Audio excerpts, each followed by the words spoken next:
नमस्कार साथियों, तैयारी आईएएस पीसीएस में आप सभी का स्वागत है। Second lecture on current update for UP GS 5 and 6। जिसने भी चैनल को सब्सक्राइब नहीं किया है वो सब्सक्राइब कर दें, लाइक एंड शेयर कर दें और अपने जो डाउट्स हैं वो कमेंट्स में डाल दें। मैं सारे कमेंट्स पढ़ता हूँ और उनका रिप्लाई भी देता हूँ। चलिए आगे बढ़ते हैं। यूपी गवर्नमेंट ने पिछले 7 सालों में जो इंफ्रास्ट्रक्चर डेवलपमेंट किए हैं उत्तर प्रदेश में, उस पे बात करते हैं। ठीक है, उस पे बात करने से पहले हम ये देख लेते हैं कि इंफ्रास्ट्रक्चर इंपॉर्टेंट क्यों होता है। ठीक है ना, वाई इंपॉर्टेंट क्यों होता है। इंफ्रास्ट्रक्चर एक पोटेंशियल शो करता है, इकोनॉमी है उसे ग्रोथ के लिए। ठीक है ना, तो infrastructure shows the potential to generate future growth. ठीक है ना, इंफ्रास्ट्रक्चर दूसरा पॉइंट क्या हो सकता है, provide basic infra to other sectors. Underlying infrastructure का काम करता है, एक सपोर्ट की तरह काम करता है जिससे other sectors and businesses grow कर सकें। पॉवर्टी रिडक्शन का भी काम करता है, जैसे जैसे इंफ्रास्ट्रक्चर बनेगा वैसे वैसे एम्प्लॉयमेंट मिलेगा, लोगों का लाइफ स्टाइल चेंज होगा and quality of life improve करता है। सबसे इंपॉर्टेंट चीज है क्वालिटी ऑफ लाइफ इंप्रूवमेंट करता है। ठीक है, ये थोड़ा सा हाईलाइट दे दिया कि इंफ्रास्ट्रक्चर क्यों जरूरी होता है।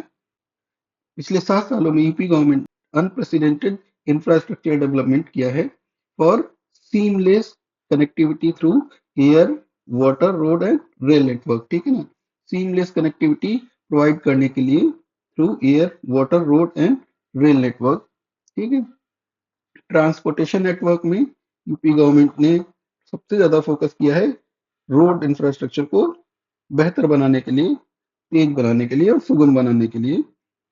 सीमलेस कनेक्टिविटी प्रोवाइड करा रही हैं east to west and north to south. ठीक है,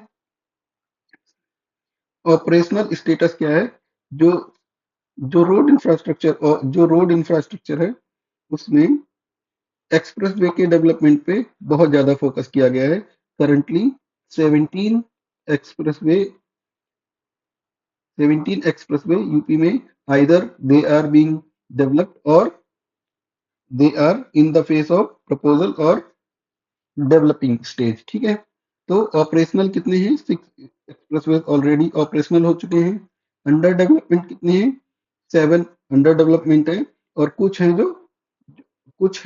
जो प्रपोज्ड है। मेजर ऑनगोइंग ऑनगोइंग प्रोजेक्ट कौन कौन से हैं, मेजर ऑनगोइंग प्रोजेक्ट कौन कौन से, गोरखपुर लिंक एक्सप्रेसवे हमारा हो गया जो कि 91.35 किलोमीटर का है। गंगा एक्सप्रेसवे हो गया जो मेरठ से प्रयागराज तक कनेक्ट करता है, इसकी लेंथ 594 किलोमीटर है। बलिया लिंक एक्सप्रेसवे हो गया, बलिया लिंक एक्सप्रेसवे 114.65 किलोमीटर। ठीक है, ये डेटा अगर आप लिखेंगे तो बहुत अच्छा रहेगा, आप GS5 में अगर आप ये डेटा कोट कर देते हैं। ठीक है, उसके बाद प्रपोज प्रोजेक्ट कौन से हैं, Chitrakoot link expressway, Farrukhabad link expressway and जेवर link expressway.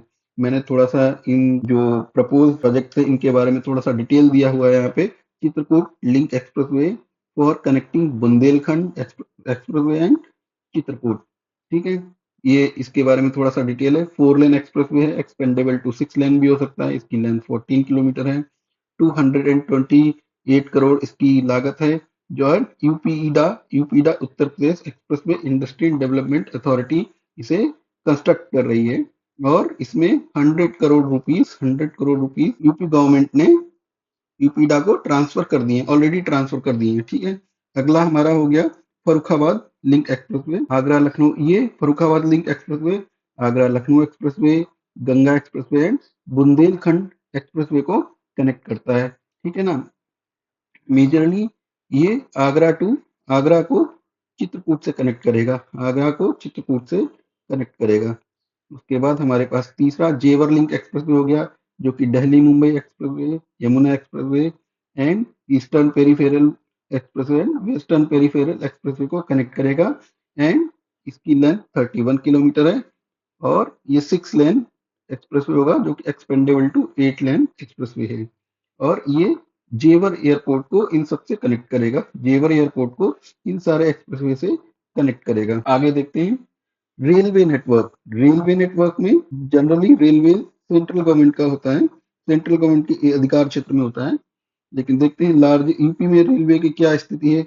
Largest railway network in India spanning over 16,000 kilometre, 16,000 kilometre of western and eastern dedicated freight corridor. जो हमारे फ्रेट कॉरिडोर बन रहे हैं, डेडिकेटेड फ्रेट कॉरिडोर मतलब इसमें सिर्फ मालगाड़ियां चलेंगी या फ्रेट फ्रेट को ही ले जाया या लाया जा सकता है।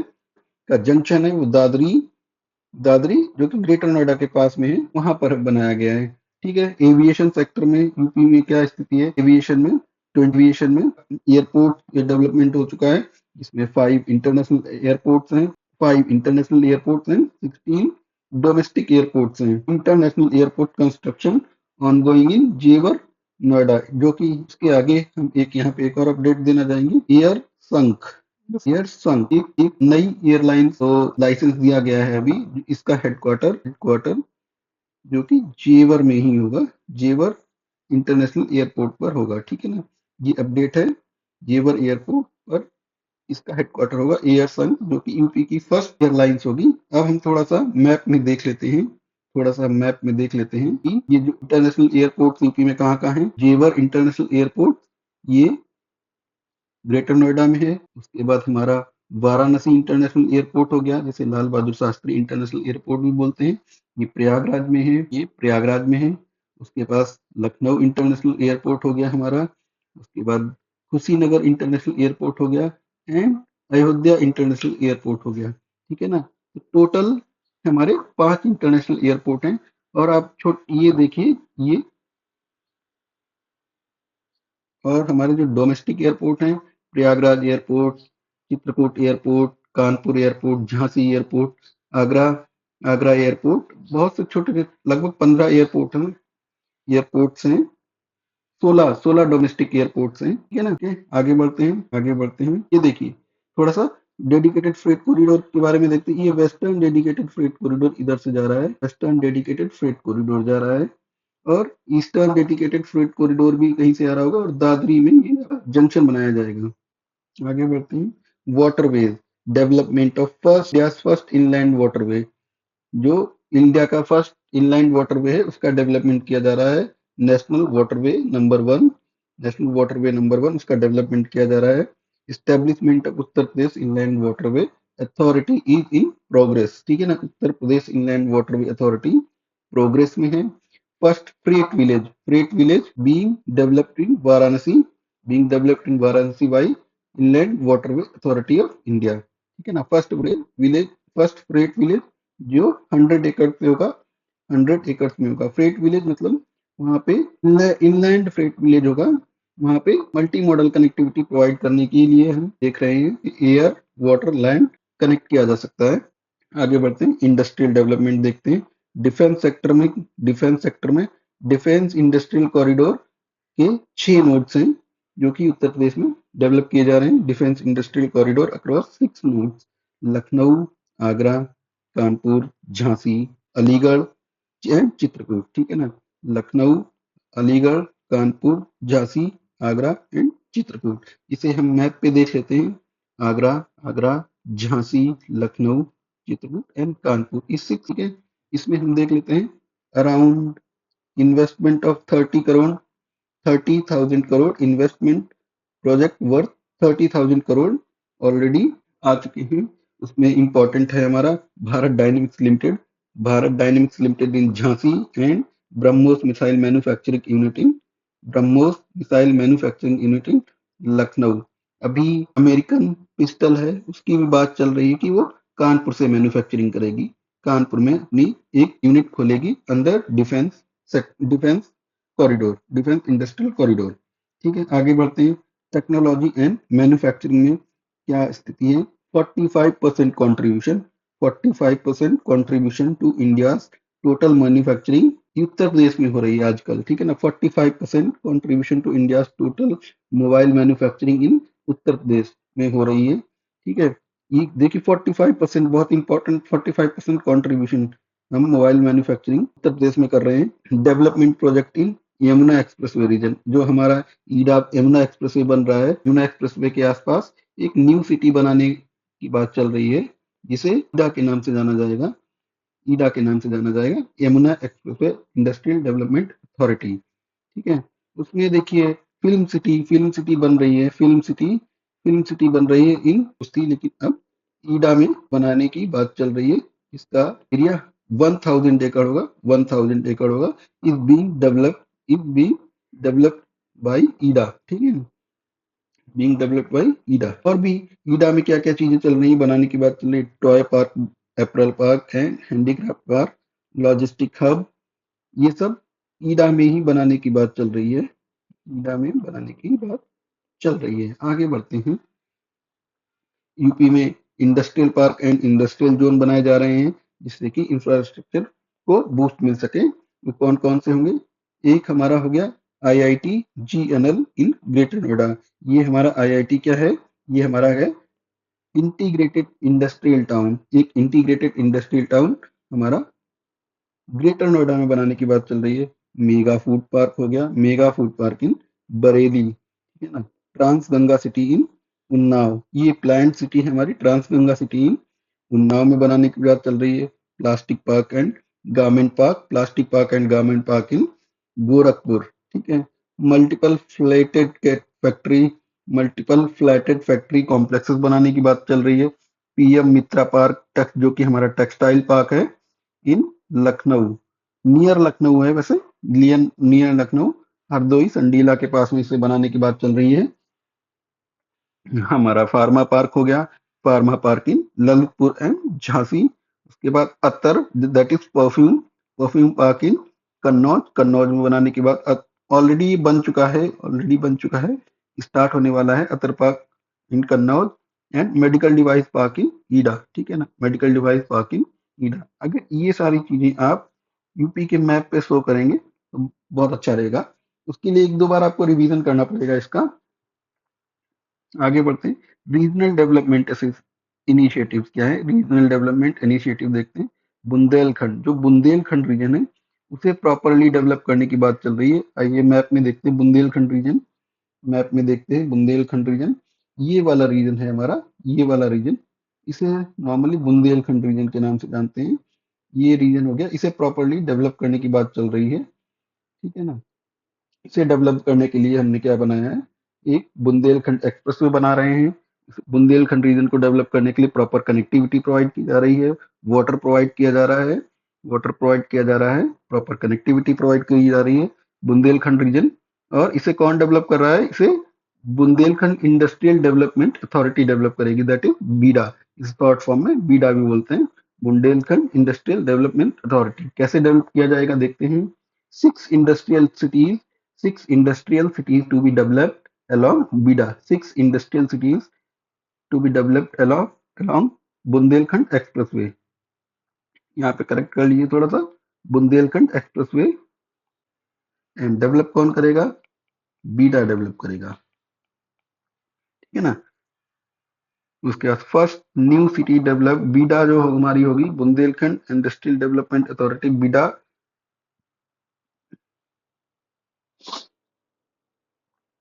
बीडा जो हमारी होगी, बीडा 47 years, first new city developed in 47 years में पहली न्यू सिटीज होगी जिसे डेवलप किया जाएगा।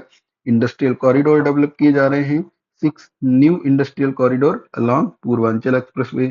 Six new industrial development along six new industrial corridor along Purvanchal expressway and along Bundelkhand expressway, ठीक है ना। यही यही बात मैं बोल रहा था, six industrial corridor along Bundelkhand expressway, ठीक है। अमृतसर कोलकाता इंडस्ट्रियल कॉरिडोर, जो कि जिसका एक पार्ट यूपी में होगा, वो भी डेवलप किया जा रहा है। Integrated manufacturing cluster in Prayagraj and Agra. Total country में 12 इंटीग्रेटेड मैन्युफैक्चरिंग क्लस्टर डेवलप किए जा रहे हैं, जिसमें से 2 यूपी में होंगे, that is one is Prayagraj and second in Agra, second in Agra. Strategic initiative क्या क्या है वो देखते हैं। अटल इंडस्ट्रियल इंफ्रास्ट्रक्चर मिशन को लॉन्च किया गया है, अटल इंडस्ट्रियल इंफ्रास्ट्रक्चर मिशन को लॉन्च किया गया है। एंड यूपी लीडिंग स्टेट है इन इम्प्लीमेंटेशन ऑफ पीएम गति शक्ति नेशनल मास्टर प्लान। पीएम गति शक्ति नेशनल मास्टर प्लान। ठीक है, एक बार मैं आपको थोड़ा सा मास्टर प्लान के बारे में बता देता हूँ क्या होता है। मास्टर प्लान होता है, लेट सपोज सिटी का डेवलपमेंट होता रहेगा आज से 20 या 30 साल तक होता रहेगा। तो ऐसा किया जाता है, पूरे सिटीज को जोन्स में कन्वर्ट कर लिया जाता है, सेक्टर्स में डिवाइड कर लिया जाता है, सेक्टर 1, सेक्टर 2, सेक्टर 3। और सिटीज को धीरे धीरे डेवलप किया जाता है, पहले सेक्टर 1 में डेवलप किया जाता है, फिर सेक्टर 2, सेक्टर 3, सेक्टर 4, ऐसे धीरे धीरे करके डेवलप किया जाता है। लेकिन ये प्लान जो है पूरे सिटीज का, जो डेवलपमेंट प्लान होता है, उसे पेपर पे बहुत पहले से ही डेवलप कर लिया जाता है। कहाँ पे कॉमर्शियल जोन होगा, कहाँ पे एग्रीकल्चर जोन होगा, कहाँ पे रेजिडेंशियल जोन होगा, ये सारा पेपर पे पहले ही डेवलप कर लिया जाता है, सो दैट इस पे प्लानिंग डेवलपमेंट को प्रॉपर प्लान तरीके से किया जा सके, प्रॉपर प्लान तरीके से किया जा सकते हैं।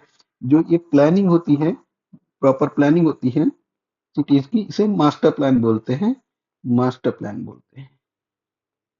ठीक है, आपको आई होप मास्टर प्लान थोड़ा सा समझ में आ गया होगा। ठीक है, तो UP leading state in implementation of PM गति शक्ति नेशनल मास्टर प्लान है। ठीक है, आगे हम थोड़ा सा एक फिल्म सिटी के बारे में देख लेते हैं, जो कि 1000 एकड़ में डेवलप की जाएगी इन ईडा। ठीक है, थोड़ा सा देख लेते हैं। मैंने कुछ पिक्चर्स लगाई हैं जो कि आपको थोड़ा सा याद करने में इजी रहेगा। Yamuna expressway industrial development authority propose site film city sector 21 of YEIDA 100,000 एकड़ ऑलरेडी एलोकेट किया जा चुका है। ये दो फेसेस में डेवलप की जाएगी। इसमें फेज 1 230 एकड़ में होगा और 3 साल में से पूरा किया जाने की संभावना है। 3 साल में इसे टाइम दिया गया है, ड्यूरेशन 3 ईयर दी गई है। और 230 एकड़ को डिवाइड किया गया है कॉमर्शियल एरिया में एंड फिल्म इंडस्ट्री में। ठीक है ना, फिल्म इंडस्ट्री में कॉमर्शियल एरिया में कितना होगा, कॉमर्शियल एरिया में 75 एकड़ होगा, 75 एकड़ होगा, एंड फिल्म इंडस्ट्री के लिए 155 एकड़ लोकेशन अलोकेट की गई है। रेस्ट 770 होना चाहिए था। रेस्ट 77 एकड़ फेज 2 में से डेवलप किया जाएगा। ठीक है, आगे बढ़ते हैं। क्या क्या सुविधाएं, उस कौन इसका मास्टर प्लान है, जो फिल्म सिटी का master plan, complete master plan has been submitted. Master plan submit किया जा चुका है to YEIDA authority and approval have also been granted in principle. In principle approval से दिया जा चुका है। इसमें कौन कौन सी सुविधाएं होंगी थोड़ा सा देख लेते हैं। फिल्म प्रोडक्शन के लिए सुविधाएं होंगी, स्टूडियोज होंगे, आउटडोर लोकेशंस होंगी, पोस्ट प्रोडक्शन के लिए भी सुविधाएं होंगी, स्पेशल इफेक्ट स्टूडियोज होंगे, होटल्स होंगे, रिक्रिएशनल एंड रिक्रिएशनल एमिनिटीज होंगी, क्लब हाउसेस होंगे, विलेजेस होंगे, वर्कशॉप्स होंगी, टूरिस्ट एंड इंटरटेनमेंट स्पॉट्स होंगे, फिल्म यूनिवर्सिटी होगी। फिल्म यूनिवर्सिटी से थोड़ा सा मार्क कर लीजिए, आंसर में लिख सकते हैं। फूड कोर्ट होगा, बहुत ही जनरल चीज है। फूड कोर्ट होगा, अम्यूजमेंट पार्क होगा, हॉस्पिटैलिटी होगी, प्ले फील्ड होगा, कन्वेंशन होंगे। ठीक है, तो अभी देखते हैं इसे डेवलप कौन कर रहा है फिल्म सिटी को। यहाँ पे एक मैंने अभी थोड़े दिन पहले 6 जनवरी 2024 का ट्वीट है, उसे मैंने लगाया है। टी सीरीज हो गई, एक जानी मानी फिल्म इंडस्ट्री में एक नाम है, टी सीरीज हो गई, केप ऑफ गुड फिल्म्स हो गई, लॉयन फिल्म हो गया, and Boney Kapoor bay view project. Boney Kapoor का वे व्यू प्रोजेक्ट हो गया। उन्होंने बिड सबमिट किए for development of phase 1 of 1000 एकड़ film city near upcoming Jewar airport in Noida Uttar Pradesh. ठीक है ना, जेवर एयरपोर्ट इन नोएडा उत्तर प्रदेश। ठीक है, आई होप आपको थोड़ा सा समझ में आ गया होगा। अब हम फीचर्स ऑफ फिल्म सिटी देख लेते हैं, इससे फायदा क्या होगा हमारा। हम फिल्म सिटी डेवलप करने से हमें क्या क्या फायदे हो सकते हैं, एक एक ओवरव्यू ले लेते हैं। ठीक है, बूस्ट फिल्म टूरिज्म को बूस्ट मिलेगा, ब्रिंग इन्वेस्टमेंट इन्वेस्टमेंट को बूस्ट मिलेगा। ठीक है, प्रमोशन टू कल्चर, लोक कला को प्रमोशन मिलेगा, कल्चर को प्रमोशन मिलेगा, ट्रेडिशंस को हम हमारा प्रमोशन मिलेगा। रीजनल इनइक्वालिटी है, उसे कम किया जा सकता है। जैसे कोविड में लोग गए थे, मुंबई गए थे, वहां से आने में बहुत दिक्कत हुई।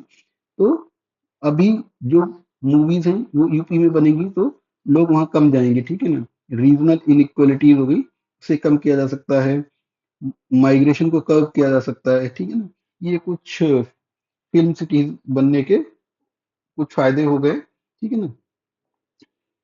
तो ये लेक्चर यहीं पे हम खत्म करते हैं। अगला लेक्चर इसी सीरीज में हम जल्दी लेकर आएंगे। और जिन्होंने चैनल को सब्सक्राइब नहीं किया है, एक बार सब्सक्राइब कर लें, लाइक कमेंट एंड शेयर भी कर दें। धन्यवाद।